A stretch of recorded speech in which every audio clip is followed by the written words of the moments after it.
Yo, what's up, y'all? Welcome to the TECHNESS Corner. Today we've got another unboxing for yous. So let's have a closer look at what we're doing. Let's go.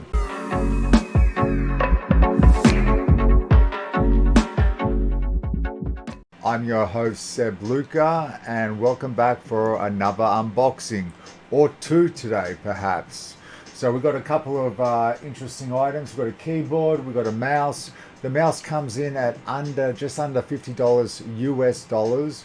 Otherwise, I picked it up for $69 today, and it's produced by GameSir. And the keyboard that we'll be looking at in the next review, and or if you flip it and hit the link at the bottom if you're after the keyboard, then we've got the Rocat Vulcan, should I say 121 AIMO or AIMO, or depending on how you want to say it. I don't know how you actually say it. There's a pro version of this keyboard as well, and that's something to look out for depending on what you're after. Generally speaking, it seems like it's the identical keyboard without potentially, if it's the pro, it wouldn't have the programmable buttons in theory, because that'd be the professional keyboard slash that wouldn't allow you to do macros. Get me? Because that's what professional stuff is, so that you don't cheat, you know what I mean, effectively. So if it's a certified pro, they should have a certified pro range, I think, anyway.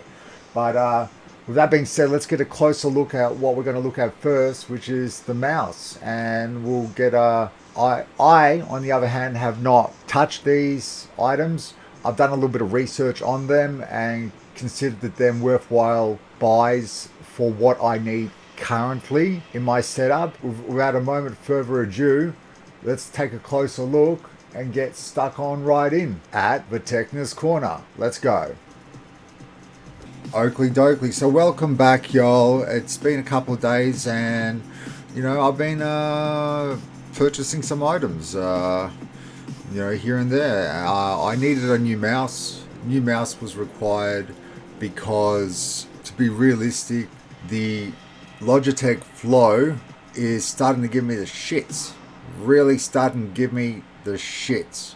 I don't know what's going on. It's an intermittent connection. It's losing signal, gaining it. This is the second one I've gone through pertaining to something similar, but the other one completely lost its signal regarding its wireless receiver capabilities inside the mouse itself. Okay, this one, it's sort of like it skips a beat all the time when you're gliding, and it's very, very annoying, because the only time it really starts to do it is when you need to have fine ass control of the mouse.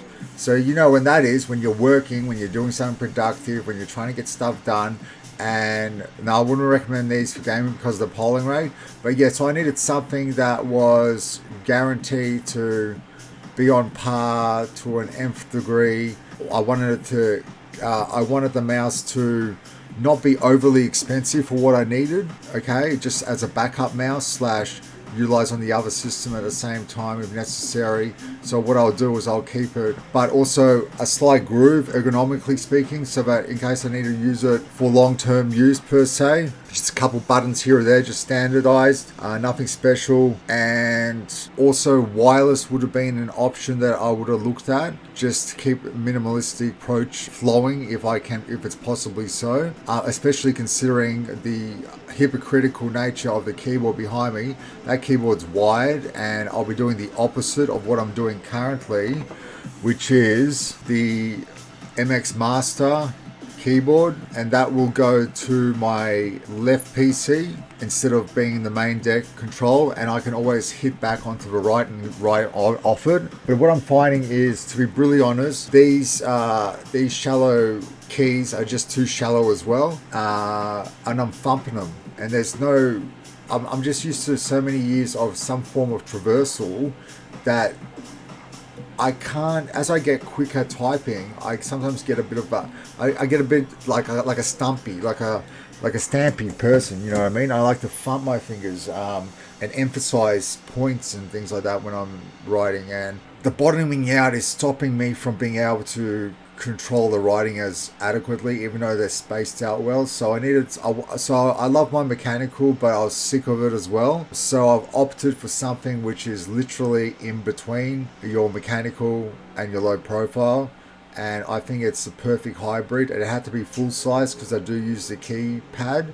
So I got a full size one. Unfortunately, this tipped the bank and was a little pricey. It's got a couple of extra features that may or may not amuse me, and hopefully justify through build quality the price itself, because there's a lot of competitive keyboards out there which you can get for about $100 Australian, rather than spend the $2 I spent on this one, frankly.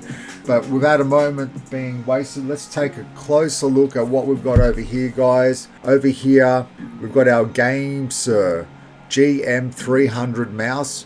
Now this mouse seems to tick all the boxes, pardon the pun. Do we have a, literally, doesn't that remind you of something, people? Rapping for Logitech, like in essence, like they're an affiliated brand or something, but you know, who's to say they're not? I don't think they are. I think GameSir is based out of Hong Kong. Okay, now what we are going to do is we'll take a closer look at her and we'll run through some of the specs and whatnot as we unbox her.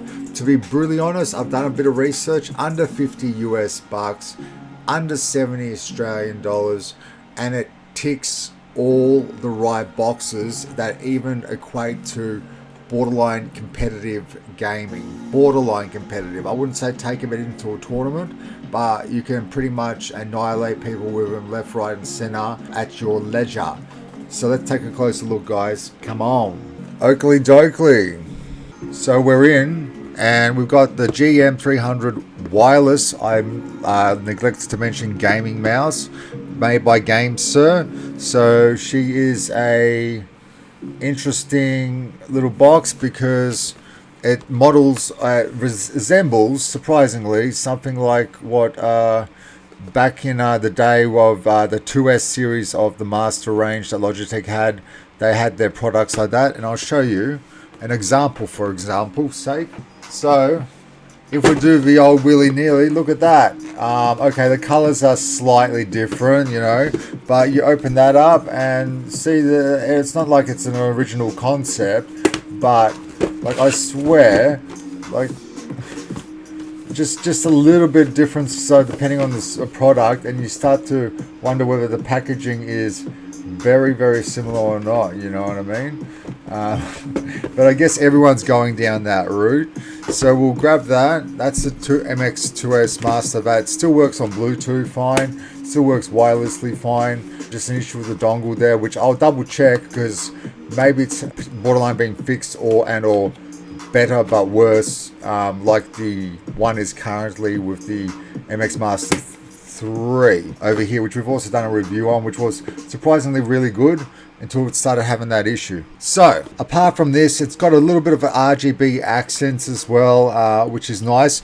Supposedly the wireless technology only has a maximum latency of approximately 1 milliseconds, and by 1 milliseconds I mean that depending on the polling rate or the hertz rate, which you can do at 1000 megahertz, if you choose that option. There is software associated with this that allows you to choose that option there. Otherwise, when you wire it, it will default back to that standardized fastest latent setting possible.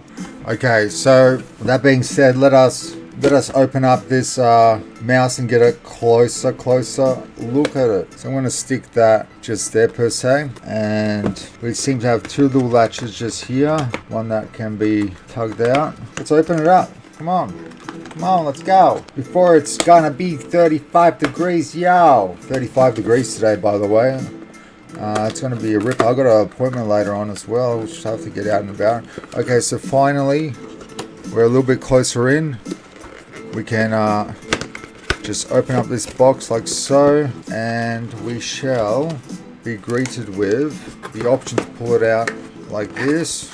Get a closer look. Pop that there. And then over here, got a couple of things. Before we get into the obvious, which is our GM300 wireless gaming mouse, we got one drawback from this. This is a USB-C to, hang on, maybe it's updated. I think it's been updated, so it's been updated, that's good. So that's a great thing. Okay, so GameSir is known for a few of their Android products and whatnot. They've recently come into the market pertaining to peripherals for the computer per se. So it's something to look into them. A variant of this mouse has been out for a couple of years now. I believe they may have updated this one as well. So we'll have a closer look now, because what I can see here is a USB-A to USB-C connection, which is really nice, because I assumed there was going to be micro, but this is really good. It seems really long as well. Now we're going to get it on charge for starters, but before we do that, we'll have a run through it, okay? So I don't want to actually utilize it without it being on charge or fully charged on wireless after the first charge, to maximize the lifespan of the device itself. So over here, on the other hand, if we open this up, we've got one of our clip sides, the other one of our flat sides, and we've got our dongle, which isn't surprisingly inserted in. So because there's a little tray spot for it underneath where you can actually keep it. So with that being said, we'll grab those to the side here, and I'll show you what you can do with them, and we will uncover the good old mouse. So definitely I'm going to do some customization straight off the bat. Even though it's interesting to have your finger resting on the right, I'm going to take off that magnet there, and you can take off the left side here.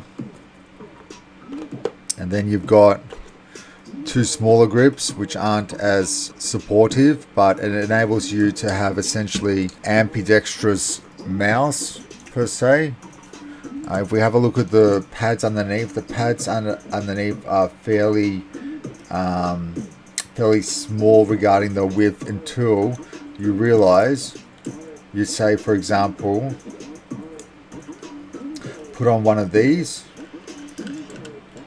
and then you have a look and you've actually got a full pad over here as well, so that gives you a bit more friction in a better light sort of thing. Now on top of that, you do have two 6.5 gram weights which are connected to the bottom, which can counterweight it or not. And from my understanding, this is the tray for your wireless dongle, which can surprisingly be placed into here. We'll just place the tray back in there because we're going to need the wireless dongle sooner rather than later. There we go. So it adds, and then it just sort of sticks in like that. Now this has got a unique shape that, as you can see, it's almost got like a hollow inner cupping for your palm per se. But if we start to rebuild it, for example, so this side we'll use that so that I've got it similar to my MX Master. And on this side, we shall pop that. I shall pop the weights on as well, because I like a heavy, chunky feeling mouse for precision's sake, providing that everything flows really well on them, like so. And the mouse is in the off position, yes it is. On a side note, this has a 16,000 DPI sensor from my understanding. The mouse buttons themselves, as you can hear potentially, they're Omron clicky mouse buttons. So very tactile feeling. Apart from that, the side buttons, good for your hand, for my hand size. That's all there really is. You got the opposing ones may be a little more difficult to hit. And apart from that, the scroll wheel is just basic in steps per se. If I have to scroll really fast, I can always go back. So go back to the MX Master and just infinite scroll. But with that being said, as long as this isn't intermittent, that's one thing. The other thing about this one, we're going to charge her. Charging, on the other hand, only goes in one way. It defeats the purpose of USB-C. That's what I was getting at with this, I believe. Charging port will only sort of probably go in one way, so just be vigilant of that. But at least it goes in a lot easier than micro USB does generally. Plug that in. Nice braided line, it seems like a good old razor from back in the day at certain stages. My Def Adder used to have a braided line like this, I believe. old Death Adder comes to light with a nice red accent. Tonight, now it's scrolling through. It's takes a little bit of getting used to another mouse, it always does, but I'm just curious whether it will have enough space, like enough breathing room to be able to use it 24/7. Now, I haven't turned on the wireless mode per se. I'm just letting it essentially charge up for the time being, so I'm going to let it fully charge for a couple of hours. But generally speaking, to release the backside here as well, you're just meant to click that and it will pull it out per se, as you can see there. And yeah, that's pretty much a run through. Also, the software itself enables you to program the buttons for whatever you sort of see fit, as well as the RGB, which is very basic in this sense, but you can program it to, or at least customize it in some way, shape or form. It's also, I believe, I thought it might have had a DPI button, and that doesn't. No, it doesn't. So perhaps the DPI button is on top here. Yes, it is. It's gone spastic. Yeah, so that lets you go through the settings itself, which I believe are like the general 800, 3200, 8000/16,000 settings. But you can fine tune it in the GameSir software, I believe, itself as well. So I'm going to leave it like so. But we'll let this charge up completely. And yeah, I'd say considering she's got Omron buttons as well, she is on par with all the specs necessary for a basic FPS mouse per se. She doesn't look half bad.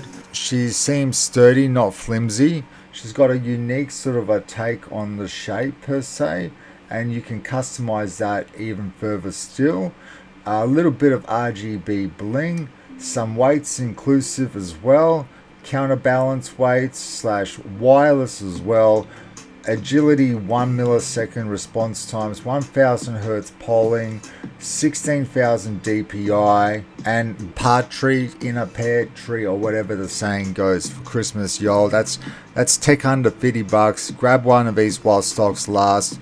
If your child needs a peripheral, they won't know the difference until they know the difference. Then they'll thank you one day because you did some research and you got them the right mouse, which checked all the boxes, just didn't have the price tag associated with the $250 mice that do the same. So yeah, guys, I'm happy with the GameSir for the time being. She's feeling good, and all I need her for basically is a secondary mouse over there where I'm going to have probably the dongle clicked in and it on wireless over here forevermore, so that as soon as I just flick the switch on it and make it wireless, it will connect up to that computer per se behind me and I can control it.